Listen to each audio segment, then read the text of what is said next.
Hello বন্ধুরা, কেমন আছো সবাই? আশা করছি তোমরা সবাই খুব খুব ভালো আছো। তো আমিও মোটামুটি ঠিকঠাক আছি। আজকে আমি তোমাদের সাথে শেয়ার করবো আমার ঠাকুর ঘরের সিংহাসনে পর্দাটা কিভাবে দিচ্ছি সেটাই টিউটোরিয়াল। এই যে আমার ঠাকুরঘরের সিংহাসন, এটা রাধাকৃষ্ণ ঠাকুরের সিংহাসন নতুন নেওয়া হয়েছে। আর তারপরে এই দুটো সিংহাসন। তো তিনটে সিংহাসনেই আমার পর্দা লাগাতে হবে। তিনটে সিংহাসনে কোনো রকম পর্দা নেই, যেহেতু অম্বাবুচির জন্য ধোয়া হয়েছিল, তারপর থেকে আর লাগানো হয়নি। আর নতুন পর্দা নিয়ে আসাও আছে, কিন্তু বানানো হয়নি, তাই আজকে আমি বানাবো এবং কিভাবে বানাচ্ছি সেটা তোমাদের সাথে শেয়ার করব।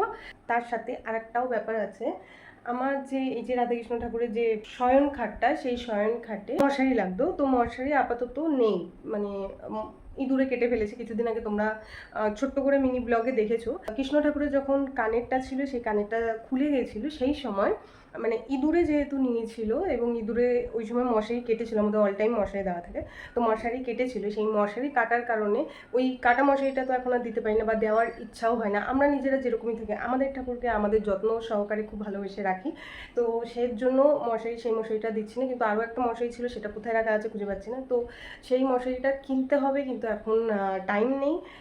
কয়েকদিন হয়তো এইভাবেই থাকবে, তারপরে ইমিডিয়েট কিনবো এবং কিনে সেটা কীভাবে বানাবো সেটাও তোমাদের সাথে শেয়ার করব। তো এখন আগে কিভাবে পর্দা বানাচ্ছি তোমাদের সাথে দেখাই। চলো, তোমাদেরও ভালো লাগে কিনা বা তোমরাও সাজেশন দিতে পারো এর থেকে ভালো কি হলে ভালো হয়।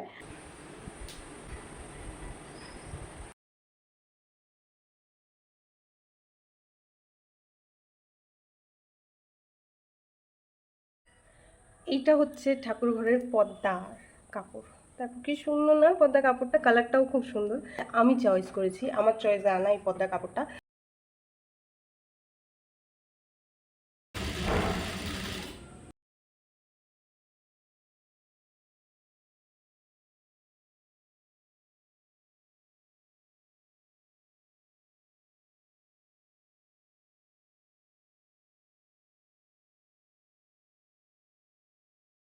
প্রথমে রাধাকৃষ্ণ ঠাকুরের পর্দাটা লাগালাম, তখন দেখতে ঠিক এরকম লাগছিল। এরপর বাকি দুটো সিংহাসনেও পর্দা লাগালাম, দেখতে এরকম লাগছিল। এখন আমি মার রিয়াকশন দেখব। আসো, ওইদিকে তাকাও। পছন্দ হয়েছে? পছন্দ খুব একটা হয়নি। কেন, কি অসুবিধা হচ্ছে? এইটা আরো একটু বড় লাগতো। আমি যখনই কিছু বানিয়েছি বা আমি দেখার চেষ্টা করেছি মার রিয়াকশান হয়তো খুব ভালো হবে, কিন্তু ভাই তখনই আমি দেখতাম মার রিয়াকশান একদমই ভালো হয়নি। কিন্তু তোমাদের কেমন লেগেছে অবশ্যই কমেন্ট করো।